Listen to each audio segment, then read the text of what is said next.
Welcome to History You Didn't Know But Should. I'm Chris Carroll. And I'm Ray Shepard.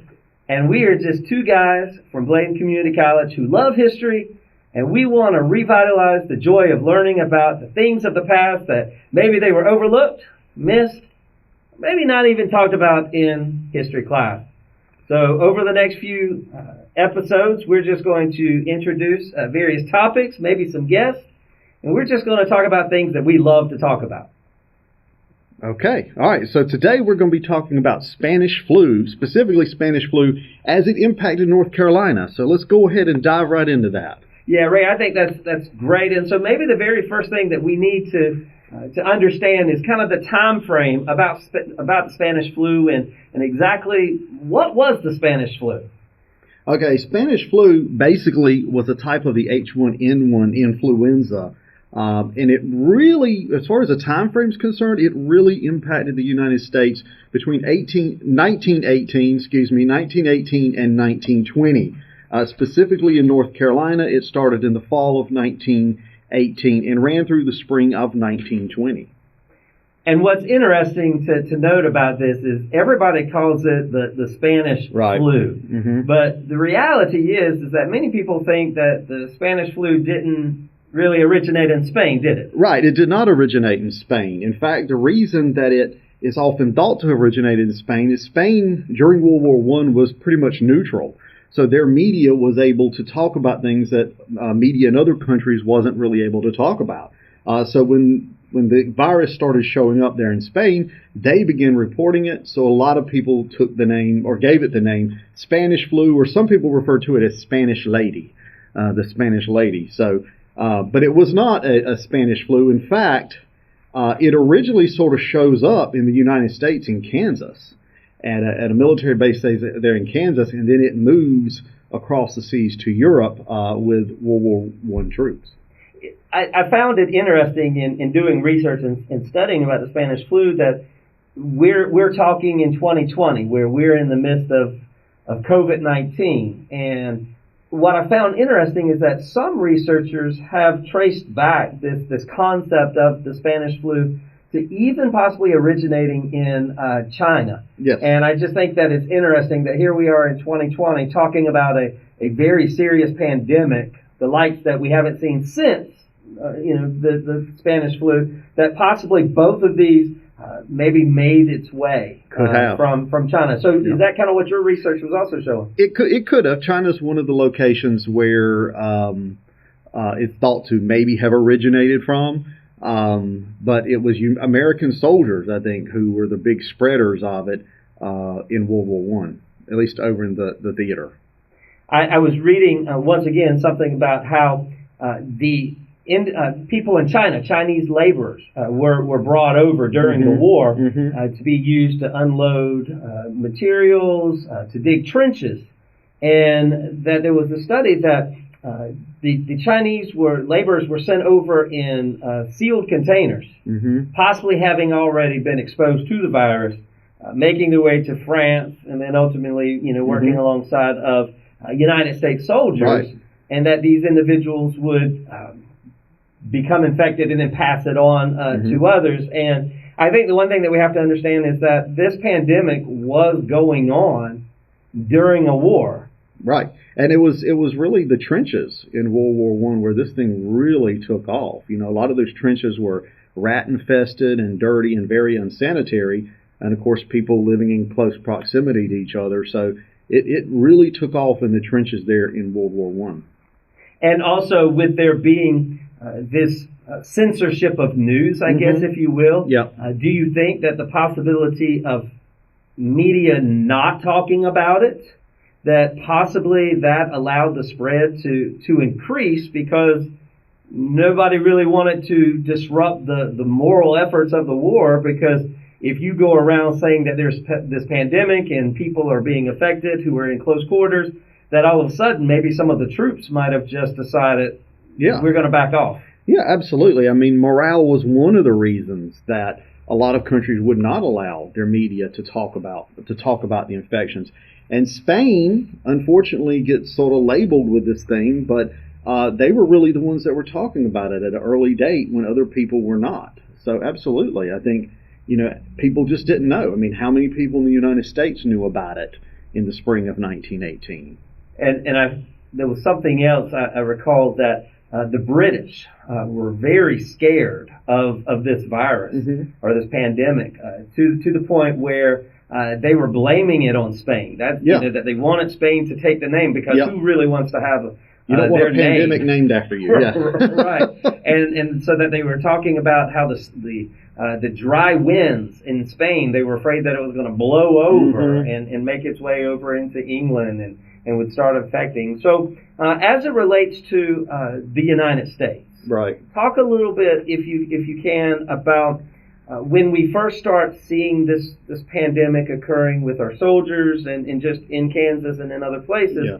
What were some of the symptoms that we start seeing with this? You first start seeing cases of Spanish flu in the United States at the U.S. Army Camp Funston in Kansas in March of 1918. And basically what you see is your typical influenza cough, high fever, those type of things. So it shows up there in Kansas in March of 1918, and of course it being an influenza, during the summer months the virus goes underground, so to speak. And then in fall of 1918 is where it picks up there in Philadelphia. As you're talking about these symptoms, was it was something that was difficult to determine whether the person had the Spanish flu or just maybe a regular flu, or what they called the grip. The grip, or even pneumonia. Yeah. Pneumonia was something else that was being seen. So I think if you add to the fact that the symptoms appeared in many different forms of illnesses, but also we're fighting a war, many of our trained doctors and specialists are not necessarily on the ground in Kansas or in Boston, but are working with our soldiers and dealing with a major crisis. And initially there in Kansas, I don't think, my understanding of it is they weren't initially all that concerned about it. It was strange that you had young people in their teens and 20s, getting as sick as they were getting, as fast as they were getting. But, at first it was just the flu. It's only as time progresses they figure out this is more than just your regular flu. And going along with that, you mentioned about teens and young adults. Is it true that with the Spanish flu that the overwhelming majority of fatalities came from the younger group who had healthy immune systems? Yeah, absolutely. People between the ages of 20 and 40 were hardest hit. Of course, you had people over 60, older people were hit hard, and the youngest of the young were hit too. But people in the ages of 20 to 40 range were heavily hit. There was high levels of mortality there. And of course, that would fit a military base where people are living in close quarters. They're young, and it's just spreading among that population. So we've got several things going on. We've got a major war they're fighting, the Great War, the First World War that we are finding ourselves engaged in. We have all of our trained specialists and staff. We are overseas. And now we have this virus that has appeared out of nowhere, seemingly, that we cannot really contain and understand. So there's this sense of hysteria that starts to make its way, in addition to the other things going on. Would that be accurate? Yeah, I think it would be accurate, more so in the fall and spring of 18 and 19, because that's when it really starts spreading outside of the military bases. So, so for example, in Philadelphia, in the fall of 1918, in the city of Philadelphia, they had scheduled a military parade. It was going to be this big celebration of military and military efforts and all that. And on September 20, 1918, hundreds of thousands of people show up. I think the numbers I've seen are around 200,000 people show up for this parade. And unfortunately, they weren't the only ones there. Spanish flu was there. And within 72 hours of this parade, the city hospitals were full. Wow. With influenza. And in fact, just in over a week, over 4,500 people had died within the city. So that's when you start seeing, people panicking. People stop shaking hands. They stay in their houses. You read reports of cities that look like ghost towns because people are just scared to go out. And it's once it starts in like fall 18, spring 19, that's when you really see that taking over. And you see government responding to it as well. You know, a lot of times today people talk about the lockdowns and the shutdowns as if this is something that's never happened.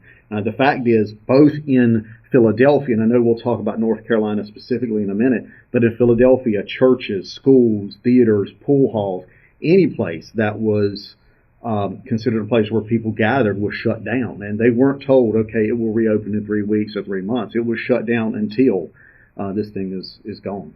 To the point that I think that even some cities created bans on spitting. Yes. Because they were afraid that, you know, the saliva that comes from the spit could infect individuals. So we have the hysteria that is going on, which, you know, we know that growing up, we were always told of these home remedies that you could use to try to help you overcome an illness. And now you've got most of your specialist doctors who are away. You're fighting a war. So now it's a unknown virus.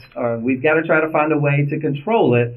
So I thought it was interesting. I just read some of the interesting remedies, like they were talking about cinnamon, that you should use cinnamon. But, of course, in any pandemic, what they always tell you to do is drink alcohol. And I noticed one of the big things was drink wine, which, of course, that's a good way to get out of a serious illness, is just get drunk, and that way you don't know what's going on. But even to the point where there was a report that mentioned something about aspirin, that some people believe that aspirin could be a contributor to causing you to get it. So people stopped taking aspirin, which then led to other illnesses and other things. So what other remedies did you hear about that people were talking? Well, one that actually was used here in North Carolina, where people would attach cucumbers to their ankles and walk around with cucumbers. Others carried potatoes in their pockets, hoping that would help them. Some people, of course, put sulfur in their shoes, hoping that would help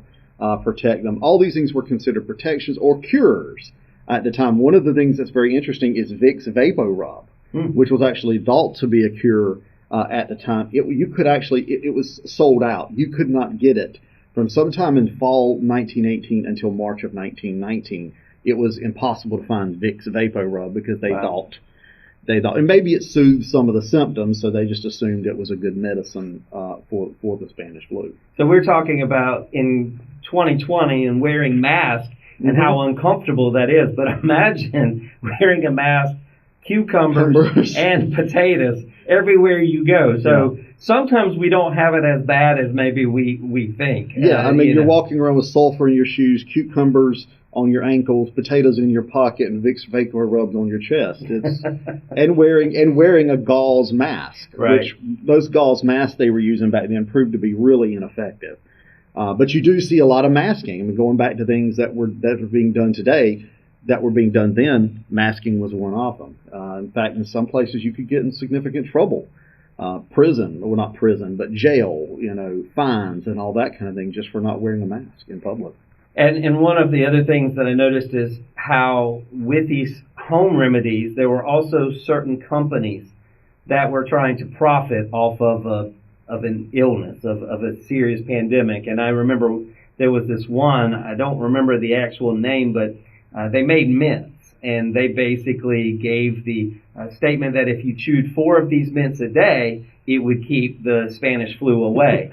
And so we find similarities. Yes. Between 2020 and 1919, in which you have, I guess we've already mentioned fake news. We've talked about that. We've talked about these fake remedies.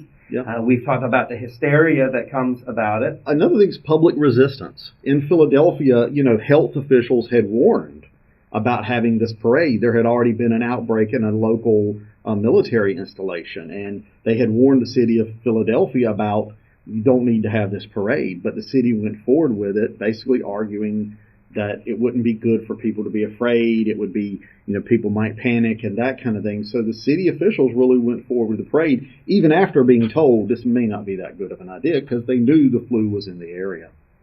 So let's talk about the results of the Spanish flu, the horrific issues that come about. I think roughly how many Americans do we think passed away from?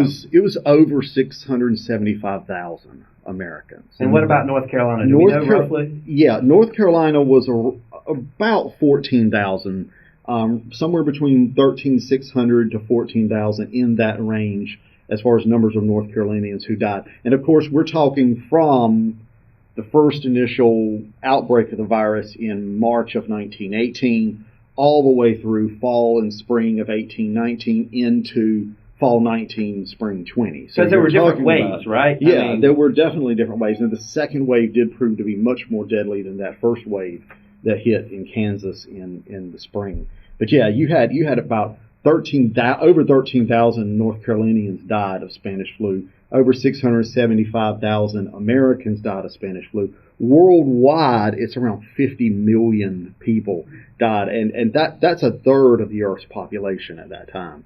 So this was a very deadly virus. Some people have equated this. Some historians have said that the Spanish flu was the greatest medical holocaust. Yes. In history. Yes. I mean, let's bring it really close to home. Raleigh, for example. I found information that Raleigh, the virus moved so quickly through the city. And of course, just like in other situations with yellow fever and things like that, sometimes people are dying so fast, it's impossible to put them in the grave fast enough. But in Raleigh, for example, it's estimated that the city lost around 288 people in 1 month. Wow. At the height of the pandemic. And that was about 1% of the population of the city at the time. So it shows you how fast it was moving and how deadly it was. It wasn't, we talked about, people ages 20 to 40, and of course they seemed to be hit the hardest with it, but it was people of all ages. And understanding that here we've called it the medical, one of the greatest medical holocaust of history, yeah. But also it's probably the forgotten pandemic of history. Mm-hmm. And so as we are in 2020 and we are experiencing this terrible pandemic, this forgotten pandemic is being brought up. So what do you think are some lessons that we can learn from the Spanish flu, especially going through our own pandemic at this time? Well, I think there are several lessons. One lesson, I think, is on a positive side. We'll start with the positive stuff. On the positive side, I think the number one lesson I pull from Spanish flu is it ended. Mm-hmm. These things don't last forever. Whether you're talking about Spanish flu, whether you're talking about the Black Death in Europe in the Middle Ages, all these things end at some point. At some point, they run out of oxygen and these things end. But otherwise, I think, especially if you look in the city of Philadelphia, listen to the health officials. If they say, this is probably a bad idea to have a parade or to have a gathering, they probably know what they're talking about. And it's really important for people to listen to that. Wear a mask, don't shake hands, don't spit in the street, all of those kind of things. And also, I think a third lesson we can pull from it is to not catastrophize the current situation. Mm. Some people act as if, things will be different forever, things will never be the same. And if you look in history, even with something as bad as Spanish flu, things did get back to normal, whatever normal may be. I mean, yes, you went through a period where stores and churches and schools and colleges and theaters and dance halls were all closed, but they eventually opened back up.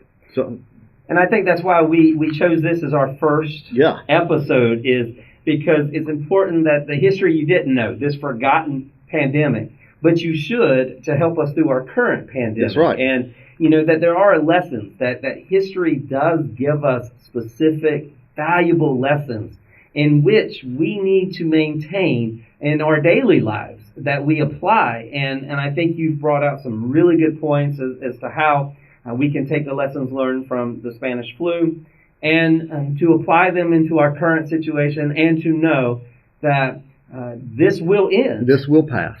And we don't know when, we don't know necessarily how, but we know that if we are responsible citizens, that if we work for the common good of each other, mm-hmm. that we can help to eradicate it sooner rather than later. So I guess, Ray, as we prepare to close out, it might be good for you to go and cut up the cucumbers tonight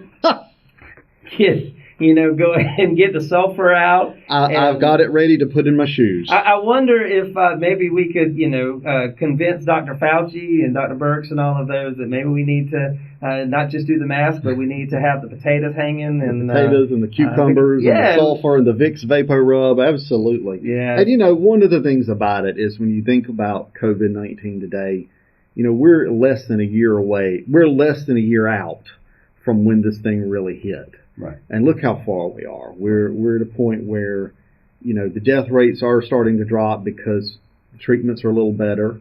We're far along in vaccine progress. 1918, they didn't have a hope of any of that. There was no vaccines. There was no antibiotics to help with secondary infections and things like that.